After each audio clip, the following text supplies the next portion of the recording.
आध्यात्मिक ज्योतिष चैनल के सभी दर्शकों को नमस्कार।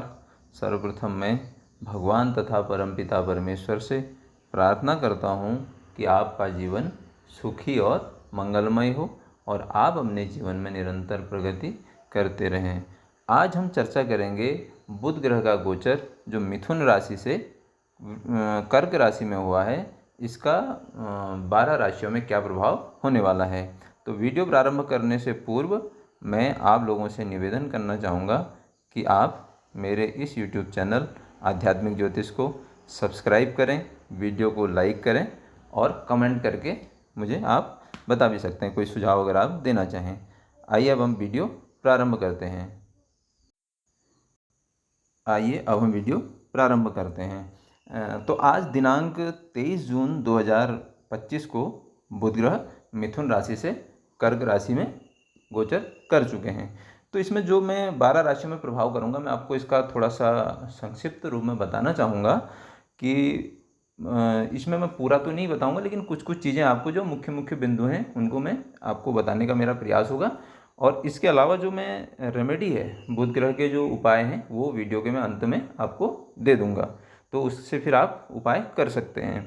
तो हम सबसे पहले काल पुरुष की प्रथम राशि को लेते हैं, मेष राशि। देखिए, बुध ग्रह आपके चतुर्थ भाव में गोचर इस समय कर रहे हैं।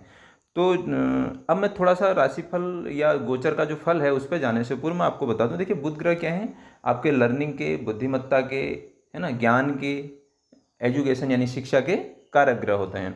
तो चतुर्थ भाव में अगर जाते हैं तो ये बुध की थोड़ी सी अच्छी स्थिति नहीं मानी जाती है। तो चतुर्थ भाव में अगर बुध होते हैं तो ये कहीं ना कहीं आपका जो पीस ऑफ माइंड है, जो आपका मन है और आपके बुद्धि, उन दोनों के बीच में एक द्वंद्व की स्थिति या अंतर्द्वंद हम जिसको कहते हैं, उसकी स्थिति ये पैदा कर सकता है। तो जिसकी वजह से आपको पीस ऑफ माइंड और उसके बीच में बुद्धि के बीच में जो आपका द्वंद्व होगा, तो उसमें आपको दिक्कत क्या आएगी कि जो आपके फैसले हैं या जो आपने डिसीजन लेने हैं, यानी कि जहाँ पर आपको बुद्धिमत्तापूर्ण रूप से निर्णय लेना होगा, वहाँ पर हो सकता है आप इमोशनल होकर के निर्णय ले लें या भावनात्मक रूप से निर्णय ले लें। और जहाँ पर आपको भावनात्मक रूप से निर्णय लेना होगा, वहाँ पर आप बुद्धि के आधार पर निर्णय लेंगे, तो जिसके आधार पर आपके फैसले गलत हो सकते हैं। इसके अतिरिक्त यहाँ पर एक चीज़ और भी हो सकती है। चतुर्थ भाव में बैठा हुआ बुध क्या कर सकता है कि आपके माता जी के साथ आपके मतभेद होने की संभावनाएं हैं और उनको हेल्थ इश्यू भी आ सकते हैं। अगर मतभेद ना हो तो उनको हेल्थ इश्यू आ सकते हैं, या फिर इस बीच आप अपने घर से कहीं बाहर भी जा सकते हैं। और करियर के विद रिस्पेक्ट अगर हम यहाँ पर देखें तो ये करियर के लिए थोड़ा सा आपका ठीक है। अगर आप सर्विस में हैं उसके लिए, और आप ट्रांसफ़र और सर्विस के उसके लिए आप देख रहे हैं या कहीं जॉब की तरफ जा रहे हैं, तो इस बीच आपको प्रयास अगर आप निरंतर कर रहे हैं तो यहाँ पर आपको थोड़े से पॉजिटिव रिजल्ट मिल सकते हैं। और यहाँ पर आपने ध्यान क्या देना है कि भाई जहाँ पर आपको इमोशन के आधार पर निर्णय लेना है, वहाँ पर इमोशन से ही लें या फिर किसी दूसरे की सलाह लेना है। सबसे बड़ी बात तो यही, क्योंकि आपका तो कन्फ्यूजन में आप रहेंगे, तो आप किसी से सलाह यहाँ पर ले सकते हैं। अब हम बात करते हैं कालपुरुष की द्वितीय राशि, वृष राशि। देखिए, आपके तीसरे भाव में बुध वर्तमान में गोचर कर रहे हैं और ये द्वितीयेश और पंचमेश होकर के तीसरे भाव में। तो मैं आपको एक चीज़ आपको बताऊं, आपके लिए किस मायने में बहुत बढ़िया है, ठीक है। आपको धन प्राप्ति हो सकती है, ठीक है, और आप किसी शौक या इंटरेस्ट या कौशल की तरफ भी जा सकते हैं। क्या हो सकता है वो, देखिए, आपका या तो राइटिंग का कुछ काम होगा, ठीक है, या आप कम्युनिकेशन का या मीडिया का कुछ काम होगा, तो वहाँ से आपका धनार्जन होगा। इसके साथ आप जितनी यात्रा करेंगे उतना ज़्यादा आपको धन प्राप्ति होगी। दूसरा क्या है कि आप जिस भी फील्ड में हैं, आपने अगर कम्युनिकेशन बहुत अच्छे से किया या आपने संप्रेषण कौशल अपने अंदर विकसित किया, तो इस समय वो काम बहुत अच्छा करेगा, तो आपका उसका थोड़ा बहुत अच्छा रिजल्ट मिलेगा। और थोड़ा सा करियर के लिए वो होता है, ये मैं कहूँगा आपसे थोड़े उसमें आपको प्रॉब्लम दे सकता है। बट अगर आपका थोड़ा सा टूर एंड ट्रैवल या जो मैं आपको बता रहा हूँ कि बुध के डोमेन के जो काम है, राइटिंग का है, मीडिया का है या इस तरीके का, तो फिर आपको कोई विशेष घबराने की आवश्यकता नहीं है। ये धन प्राप्ति होगी और आपका थोड़ा संगीत की तरफ या म्यूजिक की तरफ, इस तरफ भी इस समय आपका इंटरेस्ट जा सकता है, या राइटिंग जो मैं आपको बता रहा हूँ। अब हम बात करते हैं काल पुरुष की तीसरी राशि मिथुन राशि के बारे में। देखिए, आपके द्वितीय भाव में गोचर कर रहे हैं बुध, लग्नेश होकर के और चतुर्थेश होकर के द्वितीय भाव में बैठना, ये कुल मिलाकर के बहुत अच्छा है। तो अब आपका जो देखिए दो चीज़ें हैं, एक आपकी जो वाणी बहुत अच्छा काम करेगी इस समय पे, ठीक है, आपका पूरी जो बुद्धि काम करनी है कि कैसे बोलना है, क्या बोलना है। दूसरा आप पूरे फिजिकली, क्योंकि आपका लग्नेश भी हैं, तो आप पूर्णतः अपने को झोंकने वाले हैं किस चीज़ में, करियर के को कैसे आप राइज कर सकें उसकी तरफ आपका ध्यान जाएगा, फाइनेंस की तरफ आपका ध्यान जाएगा। आपका ध्यान जाने वाला है इस समय किस चीज़ की तरफ, अपने फैमिली की तरफ, है ना, परिवार की तरफ जाएगा आपका ध्यान। और चतुर्थेश होकर के द्वितीय भाव से है, तो अगर आपका काम जैसे प्रॉपर्टी से रिलेटेड कुछ ऐसा है तो आपको वहाँ से भी यहाँ पर मैं कहूँगा धन अर्जित हो सकता है। लेकिन यहाँ पर एक चीज़ का आपको ध्यान देना पड़ेगा, क्योंकि बुध की 7वीं दृष्टि अष्टम भाव पर पड़ेगी, तो बुद्धिमत्तापूर्ण ही आप थोड़ा सा पैसे को एक्यूमुलेट करें या धनार्जन करने का आपका प्रयास होना चाहिए, क्योंकि अष्टम भाव में बुध की दृष्टि होने का मतलब है कि पैसा भी आएगा और वो चला भी जाएगा। अब हम बात करते हैं काल पुरुष की चतुर्थ राशि यानी कर्क राशि। देखिए आपके प्रथम भाव में इस समय बुध ग्रह गोचर कर रहे हैं, तो द्वादशेश और तृतीयेश होकर के लग्न में बैठने का इसमें एक दो चीज़ें होंगी। देखिए 12th का संबंध लग्न में है, तो ये थोड़ा सा बहुत अच्छा नहीं है, क्योंकि इस समय ये थोड़ा सा आपको डिसअपॉइंटमेंट भी दे सकता है। यानी कि जो आपने प्लानिंग कर रखी थी या कुछ ऐसा आपका सोचा था आपने, कुछ खर्चे इस टाइप के हो सकते हैं जो आपको परेशान कर सकते हैं। दूसरा यहाँ पर पहले भाव में बुध है, तो आपका जो कम्युनिकेशन स्किल है या जो आपका मैं कहूँगा करेज है, जो आपका साहस है या जो पराक्रम है, ये बहुत अच्छा काम करेगा। आप बुद्धिमत्तापूर्ण लोगों को अपने को प्रेजेंट कर पाएंगे और लोगों को समझा भी पाएंगे, है ना। और ये बेसिकली बहुत अच्छा उन लोगों के लिए जो बिजनेस फील्ड में है ना। थोड़ा सा जॉब में, क्योंकि बुध जब है तो क्योंकि लग्न में है तो सेल्फ के लिए काम करने की ज़्यादा बात होती है जब लग्न की बात होती है। तो इस फील्ड में अगर आप हैं तो बहुत अच्छा है, और मीडिया के फील्ड में हैं यानी कि आप स्वयं का कुछ काम करते हैं उनके लिए बेस्ट है। थोड़ा सा जॉब जिनका है वो यहाँ पर थोड़ा सा मतलब मैं कहूँगा कि अनईजी फील उनको इस समय हो सकता है। अब हम बात करते हैं काल पुरुष की पंचम राशि, ठीक है। आपके 12th हाउस में बुध बैठे हुए हैं, तो द्वादश भाव द्वितीय का संबंध भी आ रहा है और एकादश का संबंध भी आ रहा है। देखिए द्वादश भाव क्या है, व्यय का है, खर्चे का है और इन्वेस्टमेंट का भी है। तो आपकी जो बुद्धि काम करेगी, यहाँ पर बहुत खराब स्थिति नहीं है। द्वादश भाव बुध की क्या करना है, जैसे ही आप इन्वेस्टमेंट करें तो थोड़ा बुद्धि का प्रयोग कर लें, और दूसरा जो धन को आप कहीं लगा रहे हैं वहाँ लगा लें। इसके अलावा आपका जो खर्चा हो सकता है वो क्या हो सकता है, हॉस्पिटल पर खर्चा हो सकता है आपका, है ना, अनावश्यक व्यय हो सकता है। और आपकी बुद्धि उन खर्चों को रोकने में बहुत अच्छा काम करेगी। अगर पहले से कुछ खर्चे हो रहे हैं तो बुध उनको रोकने का प्रयास करेगा और आपकी बुद्धि बहुत यानी कि ठीक डिसीजन लेने में यहाँ पर जा सकती है। इसके अलावा यहाँ पर बुध क्या कर सकता है, वो छठे भाव को देखेगा, तो कहीं ना कहीं आपका जो भी है या तो हॉस्पिटल पर हो सकता है या रोग पर भी हो सकता है। तो इस और बुध के रोग क्या हैं, बुध के रोग मैं आपको बताऊं, स्किन डिजीज़ है ना, और नर्वस सिस्टम से रिलेटेड कुछ डिसीजेज होती हैं उनको लेकर के। और ये कहीं ना कहीं मैं आपको बताऊं ब्रोंकाइटिस या इस तरीके का जो होता है वो भी, क्योंकि मरकरी के साथ एक बड़ी अजीब सी स्थिति है कि ये कहीं ना कहीं सारी बीमारियों को के साथ कनेक्ट हो जाता है ना, क्योंकि बुध का अपना कुछ नेचर होता नहीं है, ये जिसके साथ रहेगा उसके क्योंकि कालपुरुष के चौथे भाव की राशि के साथ है, तो कुछ ना कुछ ऐसा इस समय मौसम भी चेंज हो रहा है तो फेफड़े से रिलेटेड, ठीक है, कफ एंड कोल्ड इस तरीके की भी समस्या दे सकता है। अब हम बात करते हैं कन्या राशि की, कालपुरुष की छठी राशि, ठीक है। और हाँ यहाँ पर मैं आपको एक चीज़ और बता दूं कि 12th हाउस का जो बुध है, ठीक है, अगर आपका इंपोर्ट और एक्सपोर्ट का काम है तो उसके लिए ये बहुत अच्छा है। अगर आपका इंपोर्ट एक्सपोर्ट का काम इस तरीके का है तो बुध यहाँ पर आपको बहुत ज़्यादा प्रॉब्लम खड़ी नहीं करेगा। सॉरी थोड़ा सा मैंने आपको वो किया। तो अब हम बात करते हैं कालपुरुष की छठी राशि यानी कन्या राशि के बारे में। तो देखिए बुध आपके एकादश भाव में बैठे हुए हैं, दसवें होकर के और लग्नेश होकर के।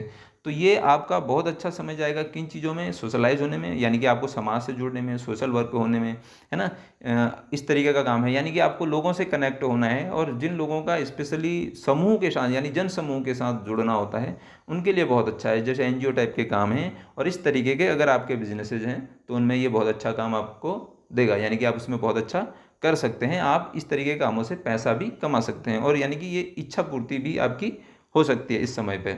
स्टेटस भी ग्रो होगा, जो आपने अभी तक कर्म किया है उसका आपको प्रतिफल मिलेगा। आप फुल्ली, यानी कि मैं कहूँगा क्योंकि लग्नेश है तो आप फुल्ली इन्वॉल्वमेंट आपका जाने वाला है सोशली। तो इस समय आपकी जो बुद्धि होगी, अगर सोशली आप कनेक्ट होंगे तो उसके लिए बहुत अच्छा काम करेगी, और अगर नहीं है तो मुझे लगता है कि आपको थोड़ा सा सोशली कनेक्ट होने पे या उस तरफ आपको ध्यान देना चाहिए। अब हम बात करते हैं कालपुरुष की सातवीं राशि, ठीक है, तुला राशि। देखिए आपके दसम भाव में बुध बैठे हुए हैं, 12th का संबंध भी है और 9th का। देखिए ये कुल मिलाकर के मिला जुला असर है आपका। 9th का संबंध दूसरे से दसम में, तो बहुत अच्छा है। लेकिन क्या है, एक चीज़ ये आपको जॉब में थोड़ा सा, अगर आप जो भी काम करते हैं उसमें थोड़ा सा आपको अप्स एंड डाउन से डिसअपॉइंटमेंट दे सकता है। और उनके लिए बेस्ट है जो अभी नौकरी बदलने की सोच रहे हैं, है ना, या नौकरी आप चाह रहे हैं कि भाई कैसे मुझे दूसरी नौकरी मिल जाए, या जॉब आप चेंज कर रहे हैं, या और ये तब होगा जब आप किसी पर्टिकुलर ऐसा काम कर रहे हैं जो आप नहीं चाह रहे हैं, यानी कि चेंज करना चाह रहे हैं। और अगर आपका काम, देखिए आपका काम कुछ विदेश से या एमएनसी में आप काम कर रहे हैं, तो मुझे लगता है फिर आपको कोई विशेष ऐसी डरने की या घबराने की आवश्यकता नहीं है। दसम भाव का बुध आपके स्टेटस को ग्रो करने में बहुत ही अच्छा काम करेगा, यानी कि आपकी पूरी बुद्धि जाने वाली है अपने वर्किंग फिनोमेना को ठीक करने में, अपने स्टेटस को ग्रो करने में। और अगर आप एमएनसी या इस तरीके की तरफ जो सोच रहे थे तो उनके लिए ये बेस्ट है। अब हम बात करते हैं आपके काल पुरुष की आठवीं राशि, ठीक है। आपके नवम भाव में बुध हैं, तो ये एकादश भाव के और अष्टम के स्वामी होकर के बैठे हुए हैं। देखिए ये थोड़ा सा मैं कहूँगा, 9th का बुध क्या है, आपकी पूरी बुद्धि लगने वाली है इस समय अब धर्म के बारे में सीखने समझने में। हायर एजुकेशन की तरफ आप जा सकते हैं, है ना, और थोड़ा सा फादर की तरफ भी आपका झुकाव हो सकता है, यानी कि बुद्धिमत्तापूर्ण। और देखिए 9th हाउस क्या है, कहीं ना कहीं आपके मॉरलिटी या नैतिकता का है। तो बुध, देखिए बुध एक व्यापारी की तरह सोचने वाला है या एक बच्चे की तरह सोचने वाला है, तो उसको इन चीज़ों से कोई मतलब नहीं है, नैतिकता या अनैतिकता से कोई मतलब नहीं है। तो 9th हाउस में अगर बुध जाता है तो आप थोड़े से यहाँ पर अनैतिकता से बचें। कि मैं आपसे कहूँगा कि अगर आपको काम करने के लिए या कुछ अपना काम सफल करने के लिए कुछ आप अनैतिक काम करना पड़ रहा है, तो उसमें सोच लीजिए, समझ लीजिए, क्योंकि ये आपको बाद में प्रॉब्लम खड़ी कर सकता है। हालांकि 11th हाउस का संबंध 9th से, तो ये इच्छा पूर्ति कर सकता है। 8th का संबंध 9th जा रहा, तो थोड़ा सा आपको आपके फादर को हेल्थ इश्यू आ सकते हैं इस बीच में, ऐसी पॉसिबिलिटी हो सकती है। अब हम बात करते हैं धनु राशि। देखिए काल पुरुष की 9वीं राशि है, बुध आपके अष्टम भाव में है। ये समय थोड़ा सा आपको ब्लॉकेजेस का है, क्योंकि अष्टम भाव रुकावटों का होता है, अष्टम भाव रिसर्च का होता है, अष्टम भाव मेडिटेशन, इन चीज़ों का होता है। 10th का संबंध अष्टम से जा रहा है, तो ये नौकरी के लिए या उसके लिए अगर आप प्रयास कर रहे हैं तो थोड़ी संघर्ष की स्थिति आपको ला सकता है, थोड़ी परेशानी कर सकता है। पहले से आप जॉब कर रहे हैं तो वहाँ भी आपको थोड़ी सी दिक्कत दे सकता है। तो इस समय जो आपके साथ घटनाएं हो सकती हैं वो अचानक, देखिए अगर आप कुछ काम पहले से कर रहे हैं तो उसमें कोई दिक्कत आ सकती है आपको, जैसे आजीविका के क्षेत्र में आ सकती है, या आप किसी बिजनेस में हैं तो बिजनेस भी थोड़ी सी आपको दिक्कत में जा सकता है। अब दूसरा ये है कि अब भाई किन लोगों के लिए अच्छा है, क्या सभी लोगों के लिए ख़राब है? बिल्कुल नहीं है। अष्टम भाव से रिलेटेड जो लोग हैं जुड़े हुए हैं, जैसे रिसर्च में हैं, साइंटिस्ट हैं, वैज्ञानिक हैं, ज्योतिषी हैं, और LIC इस तरीके का कुछ काम करते हैं, मैन्युफैक्चरिंग का कुछ बिजनेसेज हैं, उनके अपने बिजनेसेज हैं, तो उस लेवल पर ठीक है। बट आपको ध्यान क्या देना है कि जो भी काम आप करें बुद्धिमत्तापूर्ण रिसर्च वे में करें, है ना। और बहुत महत्वपूर्ण, जब तक कोई निर्णय हो उसमें शोध या रिसर्च के उपरांत ही वो निर्णय लें, जल्दबाजी में कोई निर्णय ना लें, तो आपके लिए ठीक है। और इसके अलावा मेडिटेशन करें, पर डे आप ज्योतिष के लिए समय निकालें। ज्योतिष आप सीख सकते हैं, सीख नहीं सकते हैं तो देखिए सारे लोग नहीं सीख सकते ज्योतिष, तो उन लोगों के लिए ये सलाह है कि कम से कम आधा घंटा प्रतिदिन मेडिटेशन के लिए, ज्योतिष के लिए निकालें। अब हम बात करते हैं काल पुरुष की 10वीं राशि मकर राशि। देखिए आपके सप्तम भाव में बैठे हुए हैं, छठे का संबंध आ रहा है, 9th का। तो 2-3 चीज़ें होने वाली। एक, आपका जो पार्टनर है, पार्टनर को थोड़े से उसके साथ या तो आपके मतभेद हो सकते हैं या उनको थोड़ा सा हेल्थ इशू आने की संभावनाएं हैं। और अगर आप पार्टनरशिप में भी कोई काम कर रहे हैं तो वहाँ भी ये चीज़ आपको शो होगी, दिखेगी। लेकिन कुल मिलाकर के क्या है कि जो आपके पार्टनर हैं, ठीक है, उनका थोड़ा सा धर्म की तरफ झुकाव भी हो सकता है इस समय पे। और उनका जो कम्युनिकेशन स्किल है या मीडिया से रिलेटेड भी उनका इंटरेस्ट हो जाता है, कुछ नया सीखने की तरफ जा सकते हैं। और पहले से किसी बिजनेस या उसमें है तो जो एफर्ट डालेंगे और जो प्रयास अगर कर रहे होंगे, पहले से कुछ संघर्ष कर रहे होंगे, तो इस समय उनको अच्छा रिजल्ट मिल सकता है। और अगर आपके जो भी विवाद या वो हैं तो उनको आप बुद्धिमत्तापूर्ण ही यहाँ पर हैंडल करेंगे। अब हम बात करते हैं काल पुरुष की कुंभ राशि यानी 11वीं राशि। आपके छठे भाव में बुध बैठे हैं, पंचम और अष्टम के स्वामी होकर के। तो देखिए छठे भाव में बुध क्या है, छठा भाव आपके लिए रोग दे सकता है, आपके शत्रु पैदा कर सकता है ना। और रोग कैसे दे सकता है आपको, जैसे मैंने अभी आपको पहले भी बताया था वीडियो में कि भाई स्किन से रिलेटेड आपको जो त्वचा रोग हैं इस तरीके के हो सकते हैं, या नर्वस सिस्टम से आपको पहले से कोई ऐसी समस्या है तो वो भी यहाँ पर दे सकते हैं। दूसरा, एक एंजाइटी, जिसको मैं कहूँगा कि तनाव का एक जो छोटा लेवल है वो भी आपको कहीं हो सकता है। लेकिन ये अष्टम का संबंध छठे से हो रहा है तो थोड़ा सा ये आपको ज़्यादा समस्या खड़ी कर सकता है। यानी कि ये एक योग ऐसा है, इस टाइम पे आपको हॉस्पिटल जाने की आवश्यकता भी पड़ सकती है। और छठा भाव क्या है और वो क्या होगा आपका, तो यहाँ पर आपने ध्यान क्या रखना है कि भाई आप एक तो रूटीन को ठीक कर लें। दूसरा, छठे भाव में बुध है तो कोई भी काम है वो बुद्धिमत्तापूर्ण करें भाई, क्योंकि शत्रु का घर है। अगर आपने शत्रु भी पैदा करने हैं या रोग है तो रोग के संबंध में थोड़ा बहुत जानकारी आप ले लें, कुछ सीख लें, कुछ पूछ लें, कुछ पता कर लें, मतलब खुद ही मतलब अपने को ही मास्टर नहीं मानना है। दूसरा, छठे भाव में बुध है तो भाई शत्रुता पैदा करने से पहले बुद्धिमत्तापूर्ण निर्णय ले लें कि भाई शत्रुता करनी ठीक भी है या नहीं है। रूटीन ठीक करें, टाइम पर आप खाएं, टाइम पर उठें, यानी कि जो जो चीज़ें उस चीज़ को लेकर के प्रिकॉशन आपने लेने हैं वो आप ले सकते हैं। इसके अलावा आपके संतान के लिए भी थोड़ा उनको भी हेल्थ इश्यू हो सकते हैं। लेकिन हाँ, अगर वो पहले से ही किसी फाइनेंस के या इस तरीके के उसमें फील्ड में हैं या लर्निंग के फील्ड में हैं तो ठीक है, उसके लिए बहुत अच्छा है। अब हम बात करते हैं काल पुरुष की अंतिम राशि मीन राशि। देखिए आपके पंचम भाव में बुध इस समय गोचर कर रहे हैं। तो पंचम भाव क्या है, देखिए सप्तम भाव और चतुर्थ का स्वामी होकर के बैठे हैं। तो एक चीज़ देखिए, पंचम भाव क्या है, आपके लर्निंग का है, एजुकेशन का भी माना जाता है। और ये काल पुरुष का जो है सूर्य का घर है। तो यहाँ पर बुध की स्थिति एक चीज़ के लिए बहुत अच्छी होती है, लर्निंग के लिए। यानी कि ऐसे लोग निरंतर कुछ ना कुछ सीखते रहते हैं और उसी सीखने के आधार पर वो जो उनका कौशल होता है उसी कौशल से वो क्या करते हैं, पैसा भी यानी कि इनकम का सोर्स भी जनरेट कर सकते हैं, क्योंकि 11th हाउस को भी देख रहा है। तो यहाँ पर अगर बुध है तो आप अपनी एजुकेशन को बढ़ाते रहिए, निरंतर पढ़ते रहिए और उससे और वो कौशल अभी इस बीच में क्या हो सकता है कि आपका संगीत की तरफ भी ध्यान जा सकता है ना, राइटिंग की तरफ आपका ध्यान जा सकता है। पंचम भाव कौशल है तो इस और जो इस फील्ड में जो लोग हैं पहले से, उनके लिए ये बहुत अच्छा है। ये थोड़ा सा जॉब प्रोफाइल में भी आपको दिक्कत दे सकता है अगर आप बुध के डोमेन में हैं और रिसर्च और उसमें जो मैंने आपको बताया कि भाई आप राइटिंग या बहुत माइन्यूट लेवल पर काम करते हैं, किसी स्किल बेस्ड आप काम करते हैं तो आपको कोई दिक्कत नहीं आएगी। अदरवाइज थोड़ी बहुत प्रॉब्लम आ सकती है, तो आप यहाँ पर लर्निंग की तरफ जा सकते हैं। अब हम बात करते हैं रेमेडीज़ के बारे में।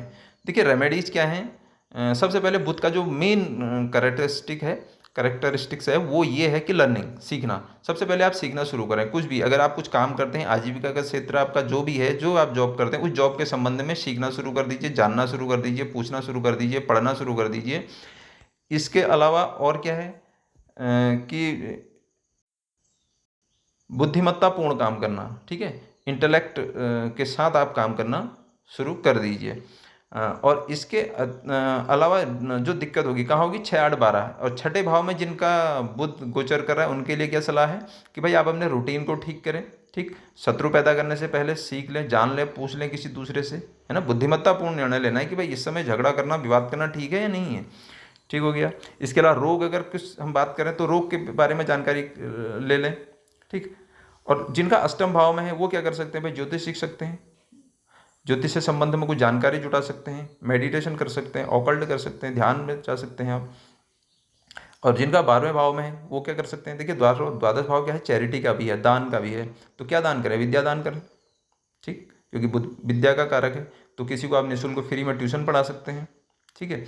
और हॉस्पिटल में आप दे सकते हैं, है ना। आवश्यकता को दान देने की जब बात होती है तो फिर किसी एक आवश्यकता होती है जिस व्यक्ति को, उसको दान देने की बात होती है। ये तो मैंने आपको बता दिया।